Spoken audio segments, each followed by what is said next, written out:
नमस्कार दोस्तों, exam prep 24 YouTube channel पर पुनः आपका एक बार स्वागत है। आज हम विज्ञान के 100 अति महत्वपूर्ण प्रश्नों को हल करेंगे। हमने इन प्रश्नों को विज्ञान के भौतिक विज्ञान सेक्शन से लिया है। देखते हैं, पहला क्वेश्चन है, कार्य का मात्रक है। ऑप्शन है ए जूल, बी न्यूटन, सी वाट और डी डाइन। हम देखते हैं, जो ये ऑप्शन दिए हुए हैं, ये न्यूटन हमको मालूम है, न्यूटन बल का मात्रक है। वाट दिया हुआ, ये क्षमता का मात्रक है।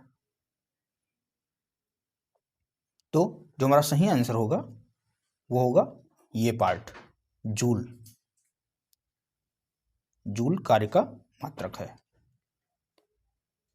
नेक्स्ट क्वेश्चन, प्रकाश वर्ष इकाई है। ऑप्शन ए है दूरी की, ऑप्शन बी समय की, ऑप्शन सी प्रकाश तीव्रता की और ऑप्शन डी है द्रव्यमान का। ये काफी इंपॉर्टेंट क्वेश्चन है, क्योंकि यह क्वेश्चन एक कंफ्यूजन क्रिएट करता है।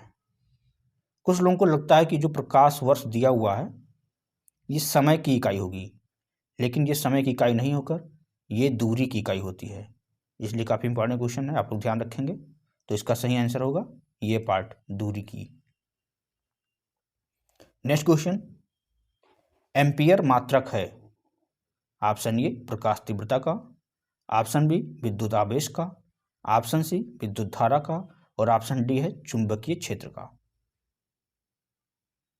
तो देखिए, विद्युत आवेश का तो मात्रक कूलाम होता है, चुंबकीय क्षेत्र का मात्रक वेबर होता है। हमें यहाँ दिया है विद्युत धारा का, तो एम्पियर जो होता है वो विद्युत धारा का मात्रक होता है। इसे हम ये से डिनोट करते हैं। तो इसका सही आंसर होगा सी पार्ट। नेक्स्ट क्वेश्चन, निम्नलिखित में से समय का मात्रक नहीं है। ऑप्शन ए अधिवर्ष, ऑप्शन बी चंद्रमा, ऑप्शन सी प्रकाश वर्ष और ऑप्शन डी है इनमें से कोई नहीं। तो ऑप्शन ए जो अधिवर्ष है इसे हम लीप ईयर बोलते हैं, तो ये तो समय का ही मात्रक है। ऑप्शन बी चंद्रमा, ऑप्शन सी प्रकाश वर्ष, तो जैसा हमने अभी ऊपर के प्रश्न में देखा, प्रकाश वर्ष समय का मात्रक ना होकर दूरी का मात्रक है, इसलिए इसका सही आंसर होगा सी पार्ट, प्रकाश वर्ष। नेक्स्ट क्वेश्चन, पारसेक इकाई है। ऑप्शन ए दूरी की, ऑप्शन बी समय की, ऑप्शन सी प्रकाश की चमक की और ऑप्शन डी है चुंबकीय बल की। तो इसका सही आंसर होगा ये पार्ट, पारसेक इकाई है दूरी की। एक रिलेशन आपको मालूम होना चाहिए, जो एक पारसेक होता है वो बराबर होता है 3.6 प्रकाश वर्ष के। तो उस हिसाब से पारसेक भी दूरी की ही इकाई हुई। नेक्स्ट क्वेश्चन, निम्नलिखित में से कौन सा एक सुमेलित नहीं है। डेसिबल, तो आपको मालूम होगा डेसिबल ध्वनि की प्रबलता की इकाई है।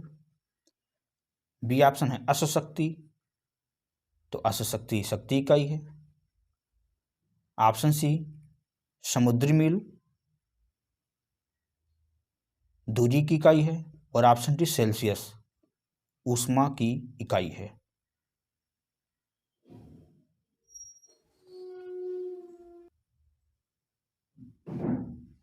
तो इसका सही आंसर होगा डी पार्ट, सेल्सियस ऊष्मा की इकाई, जो कि गलत है, क्योंकि सेल्सियस के द्वारा तापमान मापा जाता है।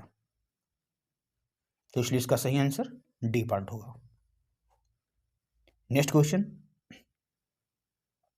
ल्यूमेन किसका मात्रक है। ऑप्शन ए ज्योति तीव्रता का, बी ज्योति फ्लक्स का, सी ये एवं बी दोनों का, डी इनमें से कोई नहीं। तो इसका सही आंसर होगा बी पार्ट, ल्यूमेन मात्रक है ज्योति फ्लक्स का। नेक्स्ट क्वेश्चन, पास्कल इकाई है ऑप्शन ए आर्द्रता का, ऑप्शन बी दाब का, ऑप्शन सी वर्षा का और ऑप्शन डी तापमान का। तो हमको मालूम है जो पास्कल होता है वह दाब की इकाई होती है, तो इसका सही आंसर होगा B part. Next question, candela मात्रक है,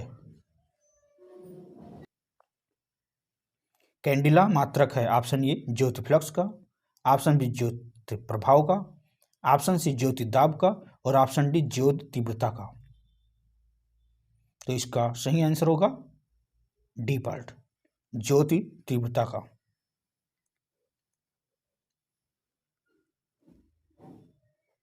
नेक्स्ट क्वेश्चन, यंग प्रत्यास्था गुणांक का एसआई मात्रक है ऑप्शन ए डाइन पर centimetre, option B newton metre, option C newton पर मीटर स्क्वायर और ऑप्शन डी है मीटर स्क्वायर पर सेकंड। तो हम जानते हैं यंग प्रत्यास्था गुणांक का जो एसआई मात्रक होता है वह होता है न्यूटन पर मीटर स्क्वायर, क्योंकि यंग प्रत्यास्था गुणांक को किससे लिखते हैं वाई से। वाई इक्वल टू क्या होता है फोर्स अपॉन एरिया। तो इस हिसाब से फोर्स का जो मात्रक हुआ न्यूटन, एरिया का मीटर स्क्वायर, तो इसका सही आंसर होगा सी पार्ट। नेक्स्ट क्वेश्चन, निम्नलिखित युग्म में से किन भौतिक राशियों के समान विमीय सूत्र नहीं है ऑप्शन ए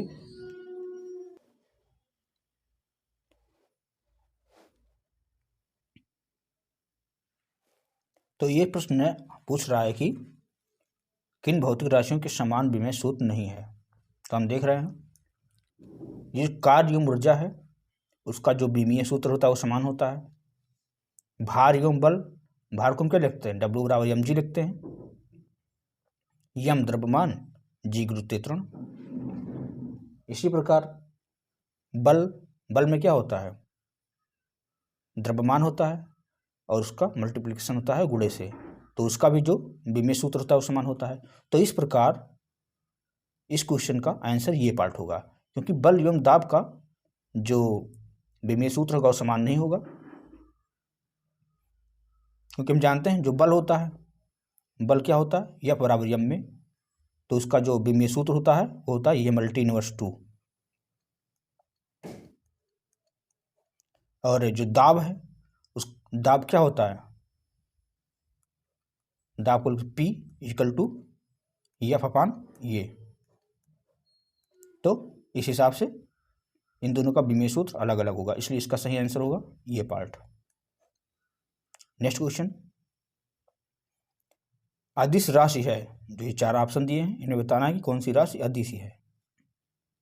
ऑप्शन ए ऊर्जा, ऑप्शन बी बलाघूर्ण, ऑप्शन सी संवेग और ऑप्शन डी है उपयुक्त सभी। तो इसका सही आंसर होगा ये पार्ट, क्योंकि ऊर्जा एक अदिश राशि है। संवेग क्या होता है P equal to m into V, जहाँ b क्या है एक सदिश राशि है। इसी प्रकार b दिया हुआ है बलाघूर्ण को किससे लिखते हैं टाउ से, tau equal to F into D होता है। तो यहाँ पर भी जो F है वो सदिश राशि है, तो इस प्रकार हमारा सही आंसर होगा ये पार्ट। नेक्स्ट क्वेश्चन, निम्नलिखित में सदिश राशि है ऑप्शन ए वेग, ऑप्शन बी द्रव्यमान, ऑप्शन सी समय और ऑप्शन डी लंबाई। तो हमने ऊपर देखा जो वेग होता है वेग एक सदिश राशि होती है, जबकि द्रव्यमान समय लंबाई ये अदिश राशि हैं। नेक्स्ट क्वेश्चन, पदार्थ के संवेग और वेग के अनुपात से कौन सी भौतिक राशि प्राप्त की जाती है। क्या है पदार्थ के संवेग को हम लिख सकते हैं P से और वेग को V से। तो हमको बताना है इनके अनुपात से कौन सी भौतिक राशि प्राप्त की जाती है। तो हम देख रहे हैं P equal to mv upon B, तो इनका जो रेशियो होगा v से v कट जाएगा, तो क्या बचा यम। तो इसलिए इस प्रश्न का जो आंसर होगा वो होगा सी पार्ट, द्रव्यमान।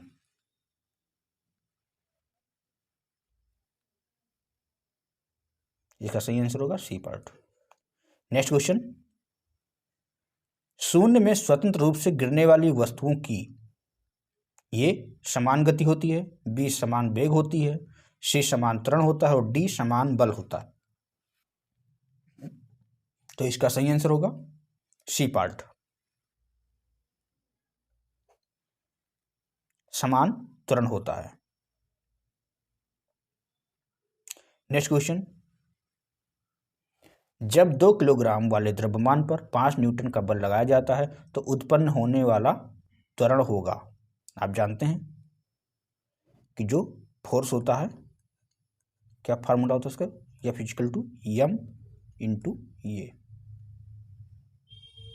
यहाँ दिया हुआ है 5 न्यूटन का बल लगाया जाता है, फोर्स दिया हुआ है 5 न्यूटन और एम दिया हुआ है 2 किलोग्राम। तो हमको क्या बताना है, त्वरण। तो ये इक्वल टू 5/2 बराबर क्या हो जाएगा 2.5, और इसका जो मात्रक होता है वो क्या होता है मीटर पर सेकंड स्क्वायर। तो इसका सही आंसर होगा ये पार्ट। नेक्स्ट क्वेश्चन, किसी भी स्थिर या गतिशील वस्तु की स्थिति और दिशा में तब तक कोई परिवर्तन नहीं होता जब तक कि उस पर कोई बाह्य बल सक्रिय ना हो। यह है ऑप्शन ए न्यूटन की गति का प्रथम नियम, बी न्यूटन की गति का द्वितीय नियम, न्यूटन की गति का तृतीय नियम, और ऑप्शन डी है गैलीलियो का गति विषयक नियम। तो इसका सही आंसर होगा ये पार्ट, न्यूटन की गति का प्रथम नियम, या हम इसे जड़त्व का नियम भी कहते हैं। जड़ 2 प्रकार के होते हैं, स्थितिक और गतिक। यदि कोई वस्तु गति की अवस्था में है और हम उसे रोकने का प्रयास करते हैं तो वो गतिक जड़त्व, और यदि स्थिर की अवस्था में तो स्थिर रहने का ही प्रयास करता है तो वो स्थितिक जड़त्व कहलाता है। नेक्स्ट क्वेश्चन, रॉकेट,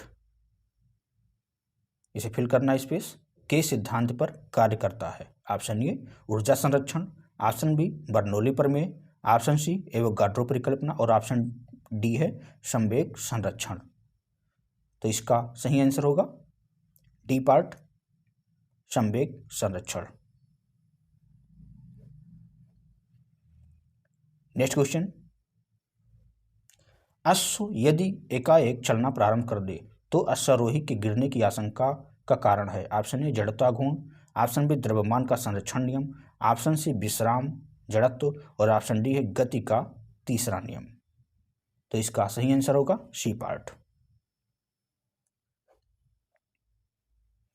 जैसा हमने कि अभी और बताया था कि जड़त्व 2 प्रकार के होते हैं, एक स्थैतिक दूसरा गतिक। तो उसी स्थिति को यहाँ पर विश्राम जड़त्व बोला गया है। नेक्स्ट क्वेश्चन, चलती हुई बस जब अचानक ब्रेक लगाती है तो उसमें बैठे हुए यात्री आगे की दिशा में गिरते हैं। इसको किसके द्वारा समझाया जा सकता है। ऑप्शन ए सापेक्षता सिद्धांत, ऑप्शन बी न्यूटन का पहला नियम, ऑप्शन सी न्यूटन का दूसरा नियम, और ऑप्शन डी है न्यूटन का तीसरा नियम। तो इसका सही आंसर होगा न्यूटन का पहला नियम। ये भी जड़त्व के सिद्धांत पर ही है, क्योंकि जब बस गति अवस्था में होती है अचानक ब्रेक लगाया जाता है तो गतिक जड़त्व के कारण बैठा हुआ व्यक्ति आगे की दिशा में गिरने लगता है। इसलिए इसका सही आंसर होगा बी पार्ट।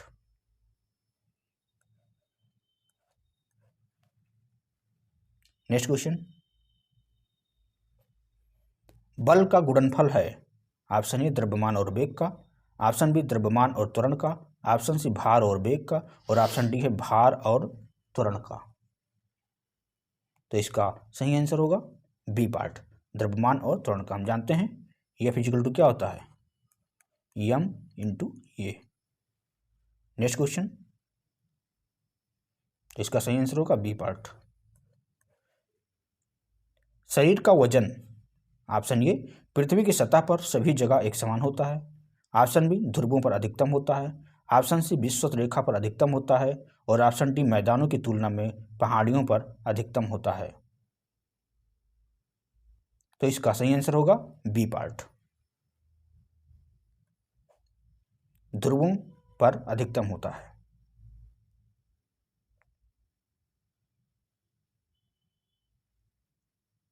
नेक्स्ट क्वेश्चन, किसी मनुष्य का भार पृथ्वी पर यदि 600 न्यूटन है तब चंद्रमा पर उसका भार कितना होगा। हम जानते हैं कि जो जी की वैल्यू होती है वो चंद्रमा पर पृथ्वी का 1/6 होता है। तो यदि किसी मनुष्य का भार पृथ्वी पर 600 न्यूटन है तो चंद्रमा पर कितना होगा, 1/6 मीन्स 100 न्यूटन। तो हमारा सही आंसर होगा D part, 100 newton. Next question, पृथ्वी की सतह पर किसी का भार 29.4 न्यूटन है तो उसका द्रव्यमान कितना है। हम जानते हैं W बराबर होता है m इंटू जी। तो हमको बताना है m का वैल्यू, W दिया हुआ है और g हमको मालूम है। तो इसका सही आंसर होगा B part, 3 kilogram.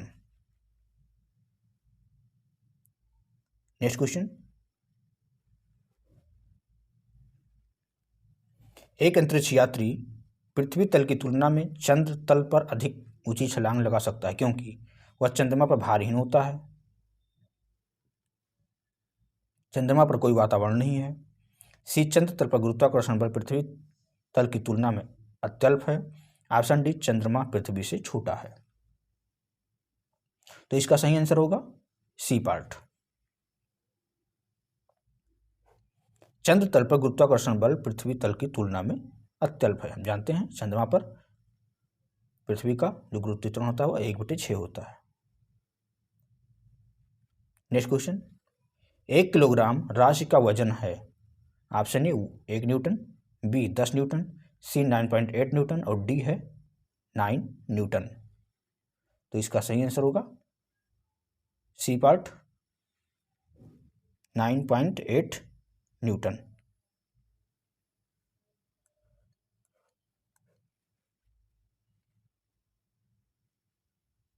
Next question, जड़त्व आघूर्ण व कोणीय त्वरण का गुणनफल होता है। जड़त्व आघूर्ण और कोणीय त्वरण,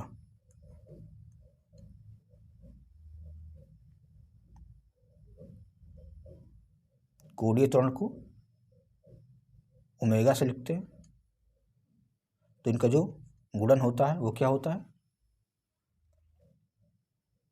टार्क।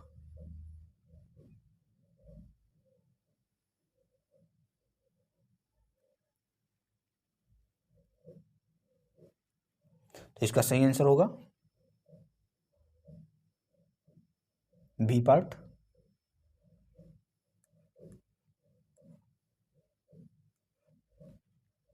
टार्क। नेक्स्ट क्वेश्चन, जल के आयतन में क्या परिवर्तन होगा यदि तापमान 9 डिग्री सेल्सियस से गिराकर 3 डिग्री सेल्सियस तक कर दिया जाता है।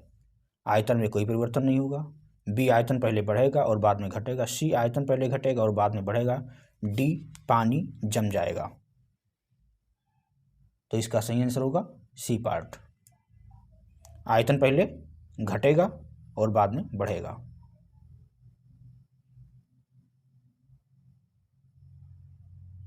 नेक्स्ट क्वेश्चन,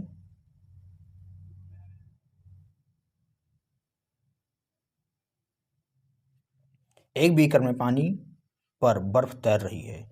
जब बर्फ पूर्णतः पिघल जाएगी तो बीकर में पानी का तल बढ़ेगा, घटेगा, उतना ही रहेगा, पहले बढ़ेगा और बाद में घटेगा। ये काफी इंपॉर्टेंट क्वेश्चन है।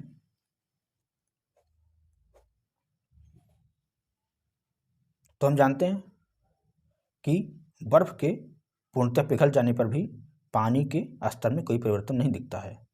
इस कारण इसका सही आंसर होगा सी पार्ट, जो उसका स्तर होगा वो उतना ही रहेगा। नेक्स्ट क्वेश्चन, जब किसी बोतल में पानी भरा जाता है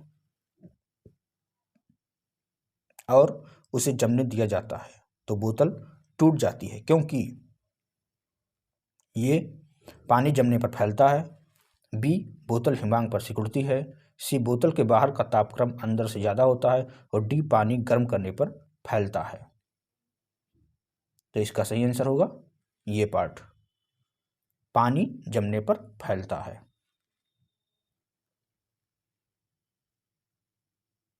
नेक्स्ट क्वेश्चन, सड़क पर चलने की अपेक्षा बर्फ पर चलना कठिन है, क्योंकि बर्फ सड़क से सख्त होती है, बी सड़क बर्फ से सख्त होती है, सी जब हम अपने पैर से धक्का देते हैं तो बर्फ कोई प्रतिक्रिया व्यक्त नहीं करती है, ऑप्शन डी है बर्फ में सड़क की अपेक्षा घर्षण कम होता है। तो इसका सही आंसर होगा डी पार्ट, बर्फ में सड़क की अपेक्षा घर्षण कम होता है, इसलिए चलना कठिन होता है। नेक्स्ट क्वेश्चन, एक नदी में चलता हुआ जहाज समुद्र में आता है, तब जहाज का स्तर पहले जितना होगा, बी थोड़ा ऊपर आएगा, सी थोड़ा नीचे जाएगा और डी है ऊपर या नीचे होगा, जो उसमें पड़े हुए भार पर निर्भर करता है। तो इसका सही आंसर होगा बी पार्ट, थोड़ा ऊपर आएगा, क्योंकि जो डेंसिटी होती है समुद्र के जल का वह नदी के जल से अलग होता है, यही कारण है कि वह थोड़ा ऊपर आएगा।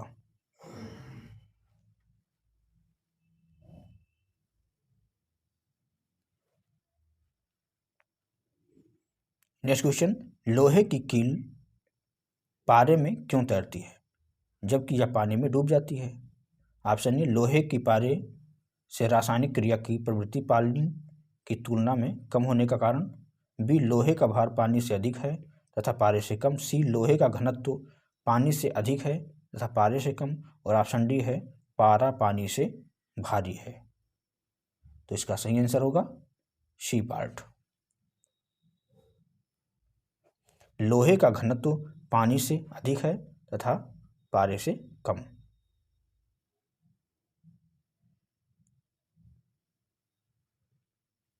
नेक्स्ट क्वेश्चन, पानी का घनत्व अधिकतम होता है, ऑप्शन ए 100 डिग्री सेल्सियस पर, ऑप्शन बी 4 डिग्री सेल्सियस पर, ऑप्शन सी 0 डिग्री सेल्सियस पर और ऑप्शन डी -4 डिग्री सेल्सियस पर। तो इसका सही आंसर होगा बी पार्ट, 4 डिग्री सेल्सियस पर।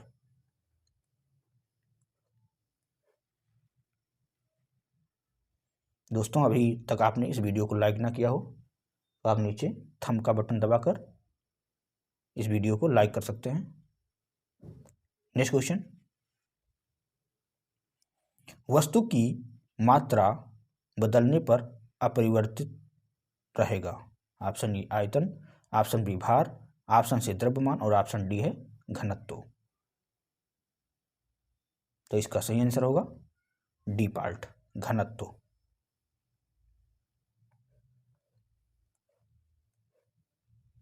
क्योंकि वस्तु की मात्रा हम कितना भी कर दें, जो उसका घनत्व होगा वो समान रहता है। नेक्स्ट क्वेश्चन, समुद्र में प्लवन करते आइसबर्ग का कितना भाग समुद्र की सतह से ऊपर रहता है?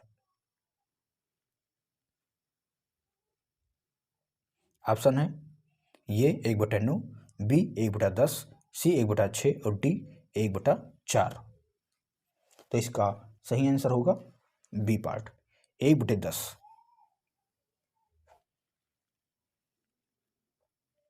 1/10 भाग समुद्र की सतह से ऊपर रहता है। नेक्स्ट क्वेश्चन है, बर्फ के दो टुकड़ों को आपस में दबाने पर टुकड़े आपस में चिपक जाते हैं क्योंकि दाब अधिक होने से बर्फ का गलनांक घट जाता है, बी दाब अधिक होने से बर्फ का गलनांक बढ़ जाता है, सी दाब अधिक होने से बर्फ का गलनांक पहले घटता है फिर बढ़ता है, और डी है दाब व गलनांक में कोई संबंध नहीं है। तो इसका सही आंसर होगा ये पार्ट। दाब अधिक होने से बर्फ का गलनांक घट जाता है।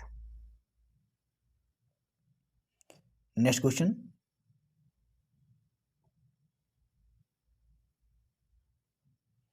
हवाई जहाज से यात्रा करते समय पेन से स्याही निकलने लगती है। ऑप्शन ए वायुदाब में कमी के कारण, ऑप्शन बी वायुदाब में वृद्धि के कारण, ऑप्शन सी स्याही के आयतन में वृद्धि के कारण, और ऑप्शन डी है अत्यधिक भार के कारण।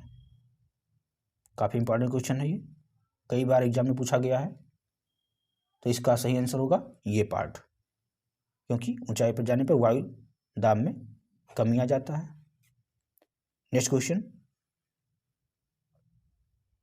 ऊंचाई की जगहों पर पानी 100 डिग्री सेल्सियस के नीचे के तापमान पर क्यों उबलता है। ऑप्शन ए क्योंकि वायुमंडलीय दाब कम हो जाता है अतः उबलने का बिंदु नीचे आ जाता है, बी क्योंकि गुरुत्वाकर्षण कम होता है, सी पर्वतों पर भारी हवाओं के कारण, और ऑप्शन डी उपयुक्त में से कोई सही नहीं है। तो इसका सही आंसर होगा ये पार्ट, क्योंकि हम जानते हैं वायुमंडलीय दाब ऊंचाई पर जाने पर कम हो जाता है अतः उबलने का बिंदु नीचे आ जाता है, अतः ऊंचाई की जगहों पर पानी 100 डिग्री सेल्सियस के नीचे के तापमान पर ही उबलने लगता है। नेक्स्ट क्वेश्चन, साबुन के बुलबुले के अंदर का दाब ये वायुमंडलीय दाब से अधिक होता है, बी वायुमंडलीय दाब से कम होता है, सी वायुमंडलीय दाब के बराबर होता है, और ऑप्शन डी है वायुमंडलीय दाब का आधा होता है। तो इसका सही आंसर होगा ये पार्ट, वायुमंडलीय दाब से अधिक होता है। नेक्स्ट क्वेश्चन, वायुदाब मापी की रीडिंग में अचानक गिरावट इस बात का संकेत है कि मौसम स्थिर तथा शांत रहेगा। ऑप्शन बी वर्षा युक्त होगा, ऑप्शन सी ठंडा होगा, और ऑप्शन डी है तूफानी होगा। तो इसका सही आंसर होगा डी पार्ट, तूफानी होगा। नेक्स्ट क्वेश्चन, प्रेशर कुकर में खाना जल्दी पकता है क्योंकि अधिक दाब पर पानी कम तापक्रम पर उबलने लगता है, ऑप्शन बी अधिक दाब पर पानी अधिक तापक्रम पर उबलने लगता है, ऑप्शन सी पानी 100 डिग्री सेल्सियस पर ही उबलता है लेकिन अधिक दाब पर ऊष्मा की मात्रा अधिक होती है, और ऑप्शन डी है कुकर के अंदर संवहन धाराएं उत्पन्न हो जाती हैं। तो इसका सही आंसर होगा बी पार्ट, क्योंकि अधिक दाब पर पानी अधिक तापक्रम पर उबलने लगता है। नेक्स्ट क्वेश्चन, दोस्तों अभी तक आपने हमारे चैनल को सब्सक्राइब ना किया हो तो हमारे चैनल एग्जाम प्रेप 24 को आप सब्सक्राइब कर लें ताकि आगे इसी प्रकार वीडियो आपको प्राप्त होते रहें।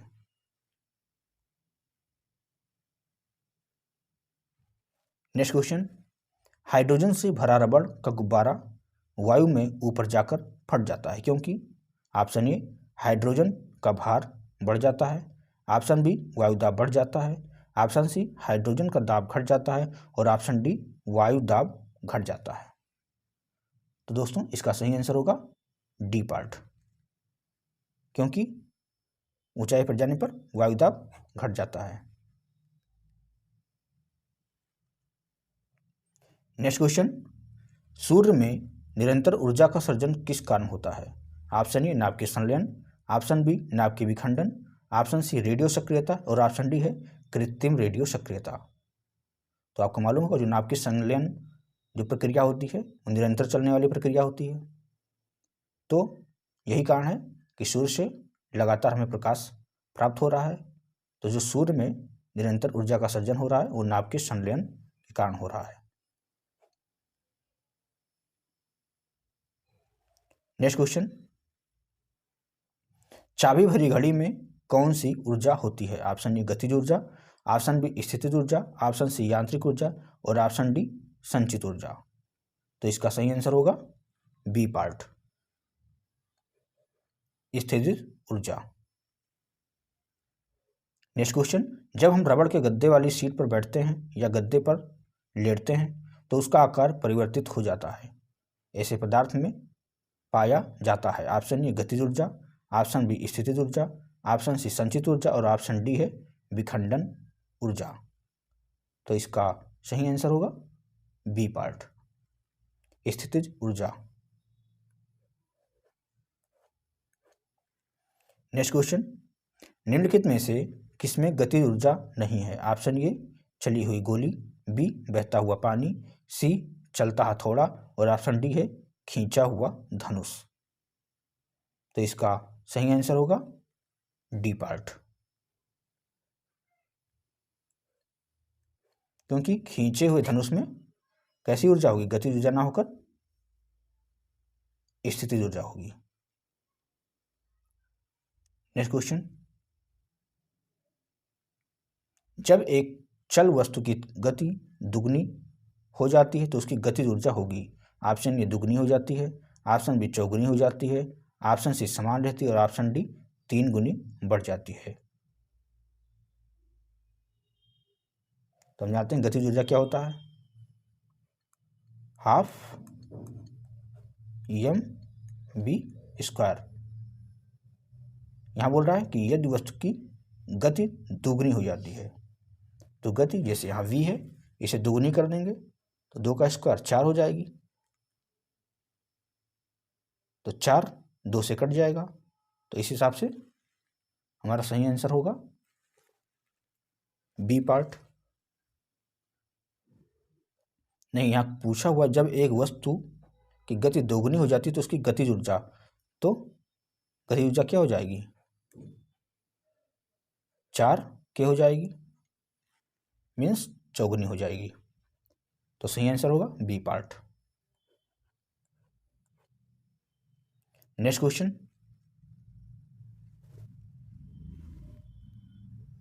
निम्नलिखित में से कौन सा नियम इस कथन को वैध ठहराता है कि द्रव्य का न तो सर्जन किया जाता है और न ही विनाश? ऑप्शन ए ऊर्जा संरक्षण का नियम, ऑप्शन बी ले शाटेलिए का नियम, ऑप्शन सी द्रव्यमान संरक्षण का नियम और ऑप्शन डी है परासन का नियम।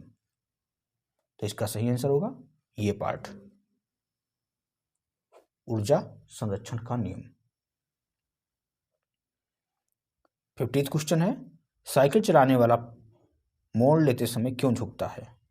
ऑप्शन ए साइकिल और आदमी की गति समान होनी चाहिए वरना साइकिल फिसल जाएगी, ऑप्शन बी वह झुकता है ताकि गुरुत्व केंद्र आधार के अंदर बना रहे, वह उसे गिरने से बचाएगा, सी वह झुकता है ताकि वक्र मार्ग पर चलने के लिए पहियों पर दबाव डाला जा सके, ऑप्शन डी है वह झुकता है ताकि वक्र को और तेजी से पार कर सके।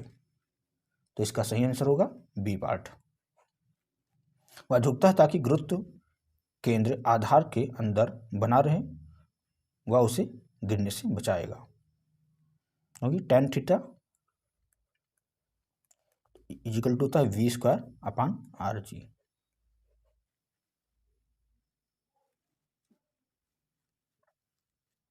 नेक्स्ट क्वेश्चन, दूध से क्रीम निकालने में कौन सा बल लगता है? ऑप्शन ए अपकेंद्रीय बल, ऑप्शन बी अभिकेंद्रीय बल, ऑप्शन सी उपकेंद्रीय बल और ऑप्शन डी है बाह्य बल। तो इसका सही आंसर होगा ये पार्ट, अपकेंद्रीय बल।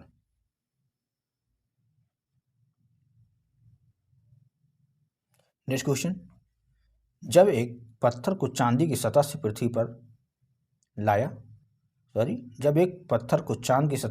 पर लाया जाता है तो इसका द्रव्यमान बदल जाएगा। ऑप्शन बी इसका भार बदल जाएगा परंतु द्रव्यमान नहीं, ऑप्शन सी भार और द्रव्यमान दोनों बदल जाएंगे और ऑप्शन डी है ना द्रव्यमान और ना ही भार बदलेंगे। तो हम जानते हैं जो द्रव्यमान होता है इसका मान प्रत्येक स्थान पर समान होता है, यह एक अदिश राशि है, तो ये तो सदैव समान रहेगा।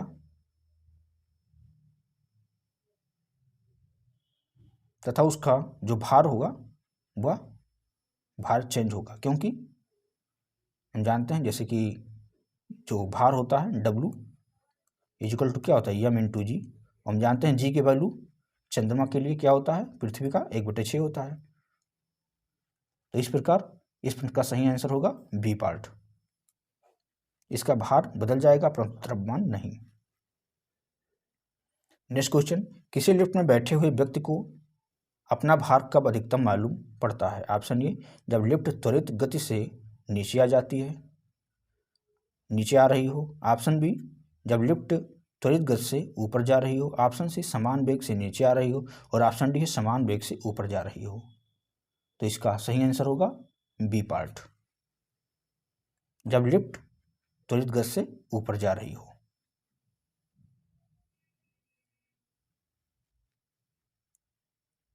नेक्स्ट क्वेश्चन, एक लिफ्ट में किसी व्यक्ति का प्रत्यक्ष भार वास्तविक भार से कम होता है जब लिफ्ट जा रही हो त्वरण के साथ ऊपर, त्वरण के साथ नीचे, सी समान गति के साथ ऊपर और डी समान गति के साथ नीचे। तो इसका सही आंसर होगा बी पार्ट, जब त्वरण के साथ नीचे जा रही हो। इसका सही आंसर होगा बी पार्ट। नेक्स्ट क्वेश्चन, पृथ्वी के गुरुत्वाकर्षण का कितना भाग चंद्रमा के गुरुत्वाकर्षण के सबसे नजदीक है? तो इसका सही आंसर होगा सी पार्ट। जैसा कि हमने वो बताया कि चंद्रमा पर गुरुत्वीय त्वरण पृथ्वी का 1/6 होता है। नेक्स्ट क्वेश्चन, लोलक की कालावधि टाइम पीरियड ये द्रव्यमान के ऊपर निर्भर करता है। ऑप्शन बी, लंबाई के ऊपर निर्भर करता है। ऑप्शन सी, समय के ऊपर निर्भर करता है। ऑप्शन डी, तापक्रम के ऊपर निर्भर करता है। तो इसका सही आंसर होगा बी पार्ट, लंबाई के ऊपर निर्भर करता है। हम जानते हैं टी इक्वल टू क्या होता है, 2π√r/g।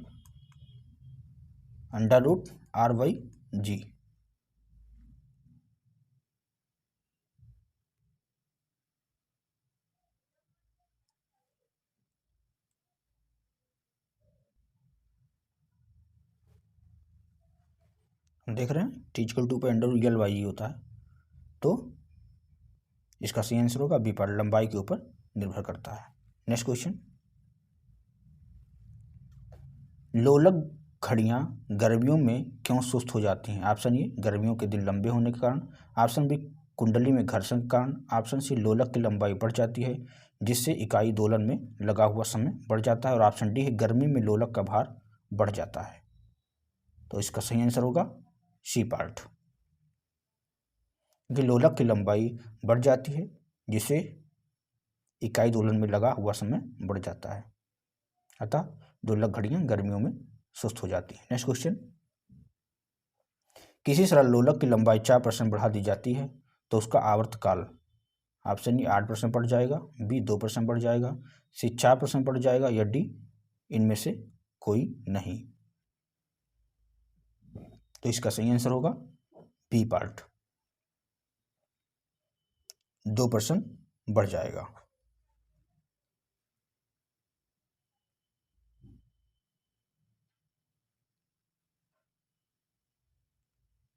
नेक्स्ट क्वेश्चन, पार्श्व विकृति तथा अनुदैर्घ्य विकृति के अनुपात को कहते हैं। ऑप्शन ए पॉइसन अनुपात, ऑप्शन बी आयतन प्रत्यास्थता गुणांक, ऑप्शन सी ध्रुवणता गुणांक और ऑप्शन डी है यंग प्रत्यास्थता गुणांक। तो इसका सही आंसर होगा ये पार्ट, पॉइसन अनुपात। नेक्स्ट क्वेश्चन, वर्षा की बूंद गोलाकार होती है। ऑप्शन बी सतही तनाव के कारण, ऑप्शन बी वायु के वातावरणीय घर्षण के कारण, ऑप्शन सी गोल पृथ्वी की गुरुत्व के कारण और ऑप्शन डी वर्षा जल की श्यानता के कारण। तो इसका सही आंसर होगा ये पार्ट, सतही तनाव के कारण, सरफेस टेंशन के कारण। नेक्स्ट क्वेश्चन, तेल दीप की बत्ती में तेल डैश डैश के कारण ऊपर उठता है। ऑप्शन है दाबंतर, ऑप्शन बी केशिका क्रिया, ऑप्शन सी तेल की निम्न श्यानता और ऑप्शन डी है गुरुत्वीय बल। तो इसका सही आंसर होगा बी कैपिलरी के कारण जो तेल होता है वो बत्ती से ऊपर तक पहुंचता है, इसलिए इसका सही आंसर होगा बी पार्ट।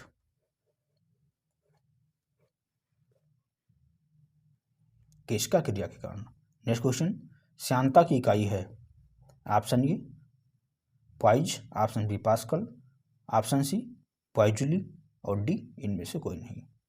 तो पूछा है यूनिट ऑफ विस्कोसिटी, तो इसका सही आंसर होगा ये पार्ट पॉइज।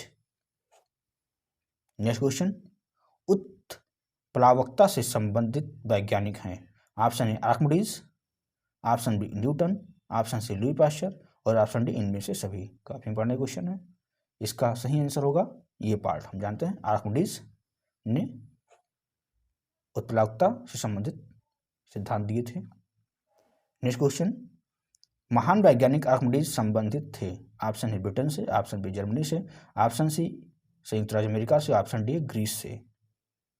तो इसका सही आंसर होगा डी पार्ट, ये ग्रीस से थे।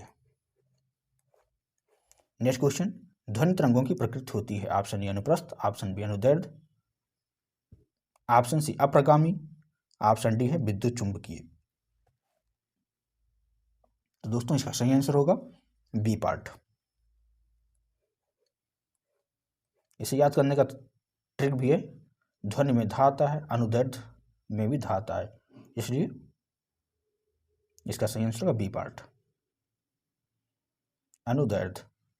नेक्स्ट क्वेश्चन, अपने उड़ान पथ में अवरोधकों की पहचान के लिए चमगादड़ निम्नलिखित तरंगों में से कौन सी एक तरंग का उपयोग करते हैं ऑप्शन ए अवरक्त तरंगे, ऑप्शन बी विद्युत चुंबकीय तरंगे, ऑप्शन सी पराश्रव्य तरंगे और ऑप्शन डी है रेडियो तरंगे। तो इसका सही आंसर होगा सी पार्ट पराश्रव्य तरंगे इंफ्रासोनिक वेव। नेक्स्ट क्वेश्चन, पराश्रव्य वह ध्वनियाँ हैं जिनकी आवृत्ति होती है ऑप्शन ए 20,000 हर्ट्ज से अधिक, ऑप्शन बी 10,000 हर्ट्ज से अधिक, ऑप्शन सी 1,000 हर्ट्ज से अधिक और ऑप्शन डी इनमें से कोई नहीं। तो इसका सही आंसर होगा ये पार्ट 20,000 हर्ट्ज से अधिक, जिसे बोलते हैं अल्ट्रासोनिक।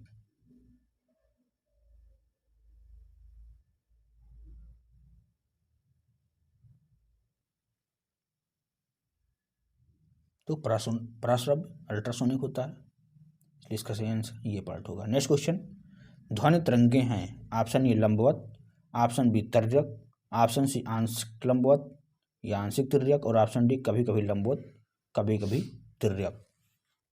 तो इसका सही आंसर होगा ये पार्ट ध्वनि तरंगे लंबवत।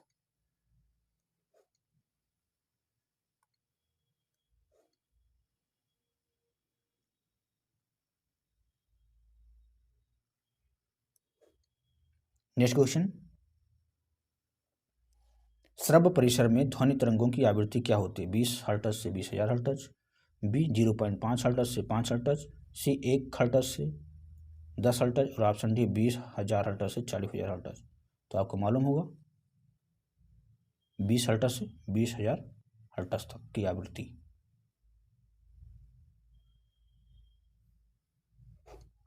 नेक्स्ट क्वेश्चन, वायु में ध्वनि की चाल 332 मीटर पर सेकंड होती है, यदि दाब बढ़ाकर दोगुना कर दिया जाए तो ध्वनि की चाल होगी ऑप्शन ए 664 मीटर पर सेकंड, ऑप्शन बी 332 मीटर पर सेकंड, ऑप्शन सी 166 मीटर पर सेकंड और ऑप्शन डी है 100 मीटर पर सेकंड। तो इसका सही जवाब होगा बी पार्ट 332 मीटर पर सेकंड।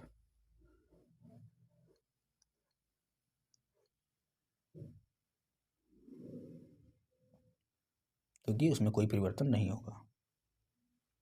नेक्स्ट क्वेश्चन, ध्वनि की चाल अधिकतम होती है ऑप्शन ए वायु में, ऑप्शन बी निर्वात में, ऑप्शन सी जल में और ऑप्शन डी है इस्पात में।